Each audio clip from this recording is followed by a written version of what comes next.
On June 12, 2025, the Middle East was thrust into a perilous new chapter as Israel launched a massive airstrike campaign against Iran, codenamed Operation Rising Lion, or Kalavi in Hebrew.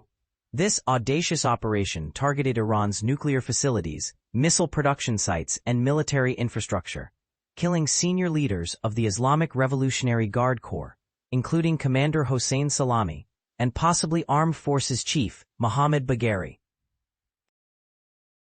The strikes, among the largest since Israel's 1967 Six-Day War, have sent shockwaves through the region and the world, escalating a decades-long rivalry into a direct and dangerous confrontation. Iran has vowed a forceful counterattack potentially within hours, raising fears of a broader regional war. This is a story of strategic calculations, nuclear ambitions, and the unraveling of diplomatic efforts, with profound implications for global stability, oil markets, and the specter of nuclear proliferation. Let's explore the immediate aftermath, the reasons behind the timing, the role of the failed 2015 nuclear deal, and how these strikes could reshape the geopolitical landscape. The strikes were a calculated move by Israel to address what it perceives as an existential threat, Iran's advancing nuclear program. For years, Israel has warned that a nuclear-armed Iran would be catastrophic, not only for its own survival, but for the entire region. By June 2025, Iran's nuclear capabilities had reached a critical threshold. The International Atomic Energy Agency, or IAEA, reported on May 31 that Iran possessed 408.6 kilograms of uranium enriched to 60%, a level just shy of the 90% needed for weapons-grade material. This stockpile, if further enriched, could produce enough fissile material for approximately 9 nuclear bombs, according to IAEA estimates.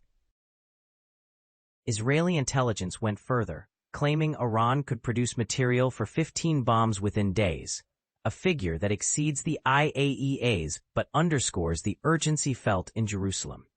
Prime Minister Benjamin Netanyahu, in a televised address, declared, "We will not allow a regime that calls for our destruction to wield the ultimate weapon." The strikes targeted key nuclear sites, Natanz, Kandab, and Khorramabad, as well as missile production facilities and air defense systems, aiming to cripple Iran's ability to cross the nuclear threshold. But what does it mean to enrich uranium, and why is it so central to this crisis?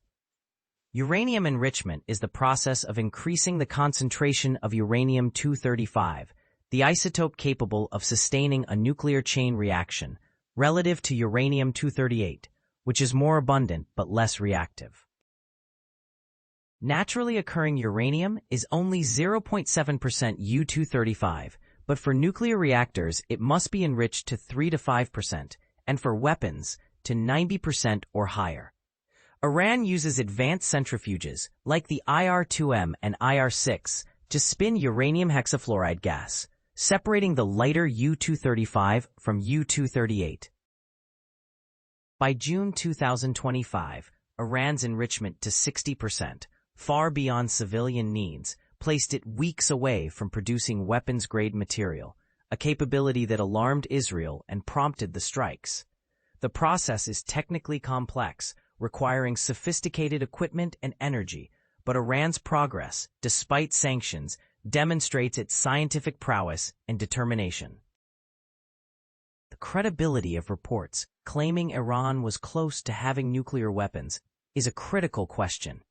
The IAEA's data is highly reliable, based on inspections and scientific measurements, showing Iran could produce fissile material for one bomb in 1 to 2 weeks. U.S. intelligence, in a February 2025 assessment, reported covert research into a crude weapon, though no decision to build a bomb was confirmed. Israel's claim of 15 bombs within days may exaggerate the immediacy, driven partly by Netanyahu's domestic pressures, including corruption trials and political instability. However, uncertainties such as Iran's restricted IAEA access since 2021 and traces of undeclared uranium at sites like Turkazabad lend weight to concerns. While Iran likely remains a threshold state, capable but not committed to weaponization, its 60% stockpile and missile capabilities, like the Qasem Thasir, with a 3,000-kilometer range, heighten the perceived threat. Has Iran explicitly threatened Israel with a nuclear attack? The answer is no, but its rhetoric is provocative. Supreme Leader Ali Khamenei has called Israel a cancerous tumor to be uprooted, a stance echoed since the 1979 Islamic Revolution. Former President Mahmoud Ahmadinejad's 2005 remark that Israel should be wiped off the map was interpreted as a threat, though the translation is debated. More recently, IRGC officials have boasted of missiles that could destroy Israel in 8 minutes, but no leader has directly promised a nuclear strike. Such a statement would invite preemptive action, given Iran's non-proliferation treaty obligations. Instead, Iran's strategy is one of ambiguity, leveraging its nuclear progress and proxies like Hezbollah and Hamas to deter adversaries without crossing red lines. Post-strike vows of a True Promise 3 missile attack focus on conventional retaliation, but threats to exit the NPT raise fears of a shift toward weaponization. The timing of Israel's strikes, why now, reflects a perfect storm of factors. Iran's nuclear program was at a tipping point, with the IAEA's June 2025 censure confirming non-compliance and undeclared activities. Israel's intelligence pinpointed the locations of T scientists and IRGC leaders, enabling a decapitation strategy. Iran's air defenses, weakened by Israel's October 2024 strikes, left it vulnerable to deep penetration airstrikes. The regional context also favored Israel. Iran's proxies, Hezbollah, Hamas, and the Houthis, were diminished by Israel's 2024 campaigns, reducing the risk of a multi-front retaliation. Diplomatically, the U.S.-Iran nuclear talks, set for June 15 in Oman, were faltering, with Iran refusing to halt enrichment. Netanyahu, facing domestic challenges, saw a political opportunity to project strength, though his unilateral action strained ties with the U.S. Could the 2015 Joint Comprehensive Plan of Action, or JCPOA, negotiated under President Barack Obama, have prevented Iran's current capabilities? The answer is almost certainly yes. The JCPOA capped Iran's enrichment at 3.67%, limited its stockpile to 300 kilograms, restricted centrifuges to 5,060 first-generation models, and ensured robust IAEA monitoring. From 2015 to 2018, Iran complied, maintaining a breakout time, the period needed to produce one bomb's worth of material, of at least 1 year.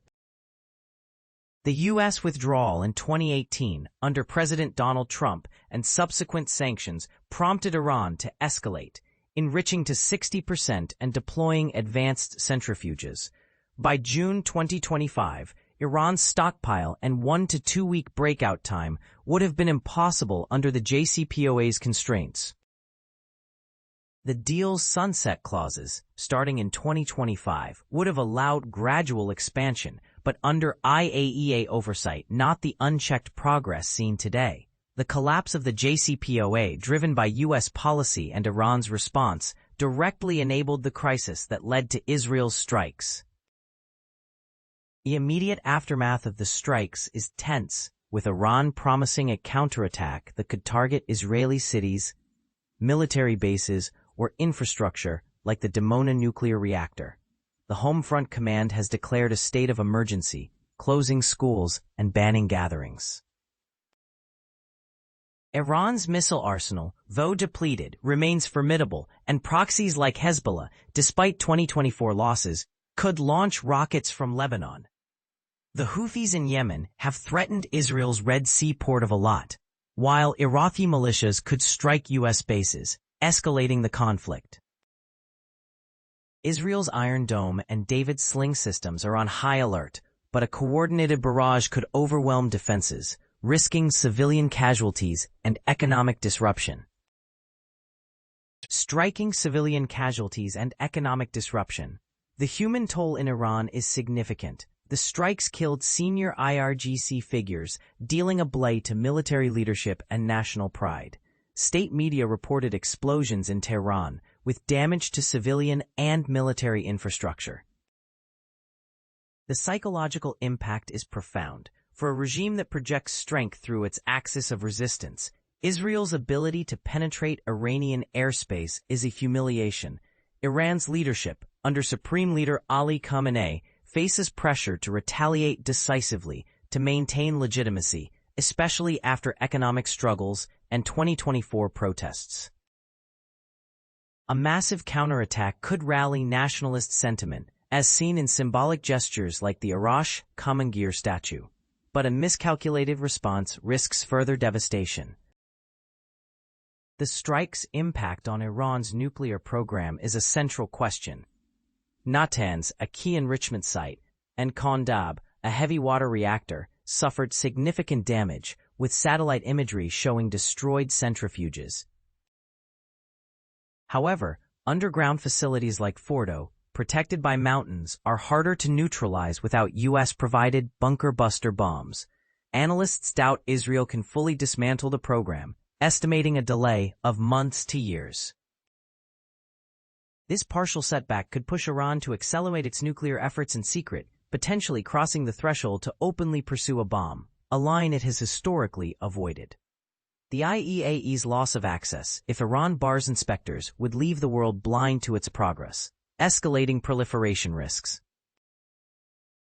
Regionally, the strikes reshape power dynamics. Iran's axis of resistance is weakened, with Hezbollah and Hamas diminished but not incapacitated. Israel emerges as a dominant military power, capable of striking deep into enemy territory, reinforcing its deterrence. The Abraham Accords, normalizing ties with the UAE and Bahrain, solidify as Gulf states quietly back Israel's anti-Iran stance, though they avoid public support to dodge retaliation. Iraq and Syria, already fragile, risk becoming battlegrounds if proxies escalate, potentially reviving groups like the Islamic State. The U.S., committed to defending Israel, faces a delicate balance, with President Trump distancing himself from the strikes but preparing to intercept Iranian missiles, as in 2024. Could Trump have prevented the strikes? His leverage, $3.8 billion in annual aid, advanced weaponry, and diplomatic cover, is significant. In April 2025, he blocked Israeli plans for joint strikes, prioritizing nuclear talks. By June, Israel's unilateral capability and Netanyahu's urgency reduced Trump's influence. A concerted effort, threatening aid cuts, offering security guarantees, or brokering a deal with Iran, might have delayed the strikes. But Netanyahu's domestic pressures and Iran's nuclear provocations made prevention difficult. Mixed U.S. signals, with Trump warning of strikes if Iran didn't comply, may have emboldened Israel, as noted in X posts criticizing his lack of clarity. The danger of other countries getting involved is high. The U.S. is poised to defend Israel, risking escalation if Iran targets American bases in Iraq or Qatar. Russia and China, Iran's allies, may supply weapons or intelligence, with Russia's Syrian bases a potential flashpoint. Gulf states like the UAE could provide tacit support to Israel, provoking Iranian missile strikes on their oil facilities. Iran's proxies, Hezbollah, Houthis, Iraqi militias, could expand the conflict, targeting Israel or U.S. interests. A multi-front war, with Syria and Iraq as battlegrounds, could destabilize the region, drawing in unintended actors. Global oil prices are a major concern. Iran produces 3.2 million barrels per day, and the Strait of Hormuz, which it threatens to close, handles 20 million barrels daily, 20% of global supply. Even a partial blockade or attacks on Saudi or UAE facilities could spike Brent crude from $78 to $90 to $100 per barrel, per a June 13 Financial Times estimate. Houthi drone strikes or Iraqi militia attacks could disrupt exports, as seen in 2019 Aramco attacks. The economic fallout would fuel inflation in the US, Europe, and Asia, hitting consumers at the pump and straining Trump's domestic agenda. Democratic reactions in the U.S. reveal a split. Senators Jack Reed and Chris Murphy condemned the strikes as reckless, accusing Netanyahu of sabotaging U.S.-Iran talks to bolster his image. Congressman Joaquin Castro called them pure sabotage, questioning U.S. complicity. Pro-Israel Democrats support Israel's right to counter Iran's threat, but the party broadly calls for de-escalation to avoid entanglement. This divide reflects electoral pressures, with progressives wary of war and centrists cautious of alienating pro-Israel voters. The JCPOA's collapse is a critical backdrop. Had it remained intact, Iran's 408.6 kilograms of 60% enriched uranium and 1 to 2 week breakout time would be unthinkable. The deal capped enrichment at 3.67%, limited stockpiles, and ensured IAEA oversight, maintaining a 1-year breakout time. The U.S. withdrawal in 2018, followed by Iran's escalation, enabled the current crisis. The deal's sunset clauses starting in 2025 would have allowed gradual expansion under monitoring, not the unchecked progress that alarmed Israel. The world watches as Iran prepares its response, potentially a missile barrage dubbed True Promise 3. The strikes of June 12, 2025 are a turning point driven by Iran's nuclear ambitions, Israel's preemptive strategy, and the failure of diplomacy. Whether this leads to a regional war, a nuclear-armed Iran, or an unexpected breakthrough remains uncertain, but the stakes for the Middle East, global markets, and nuclear proliferation are immense.